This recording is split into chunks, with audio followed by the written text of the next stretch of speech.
साथियों, आज हम शिव पार्वती के विवाह के बारे में तथा आज की युवा पीढ़ी को कुछ समझाने की कोशिश करेंगे। जैसा कि हमें पता है, दक्ष प्रजापति के यज्ञ में अपना शरीर सुहा करके माता सती ही हिमाचल कन्या पार्वती के रूप में जन्म लिया था और कठिन तपस्या से शिव जी को दोबारा पति के रूप में प्राप्त किया।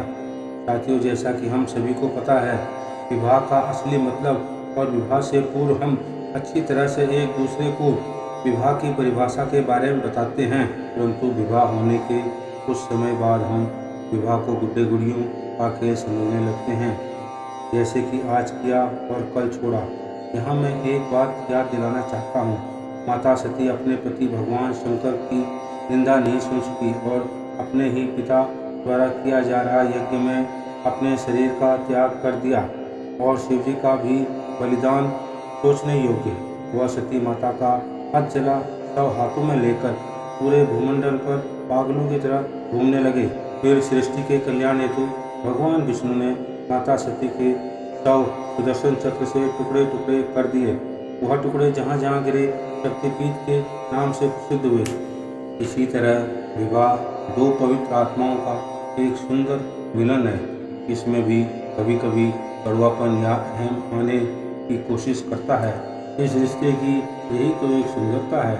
अगर पति पत्नी के साथ जब यह क्षण आने लगता है तो दोनों को ही अपना अहम त्याग करके इस बात का ध्यान करें कि अगर माता सती भी भगवान शंकर की बात मान जाती और बिना बुलाए पिता के यज्ञ में शामिल ना होती तो अपना शरीर त्यागना ना पड़ता तथा भगवान शंकर भी उस समय जब माता सती अकेले ही पिता के घर जाने को तैयार हुई तो भगवान भोलेनाथ ने भी उनके साथ जाना चाहिए था, ताकि सती माता को उस समय जब उन्होंने शरीर त्यागने का निश्चय किया तब भगवान महादेव सती माता को समझाते और वह महाकाल रूपी क्षण बीत जाता, सब ठीक हो जाता।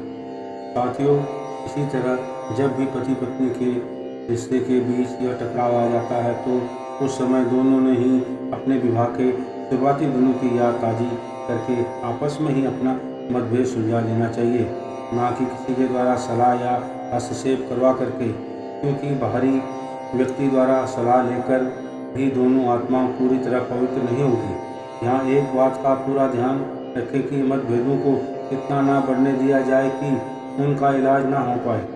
दोस्तों, पति पत्नी के रास्ते तो दो हैं, परंतु याद रखना आगे चल के वे एक हो जाते हैं। इसलिए पति को चाहिए कि वह पत्नी के सामने भगवान राम सा आदर्श प्रस्तुत करे कि त्याग के बाद भी खुद भी सन्यासी का सा जीवन बिताए, तथा पत्नी को भी चाहिए कि वह भी माता सीता की तरह अपना जीवन जिए, जो भारी कष्ट सहने के बाद भी मर्यादा पुरुषोत्तम राम जी को ही हार मानने को मजबूर कर दे और अपना सफल जीवन जीकर दूसरों के सामने उदाहरण तथा अपनी अगली पीढ़ी को अति पूजनीय हो।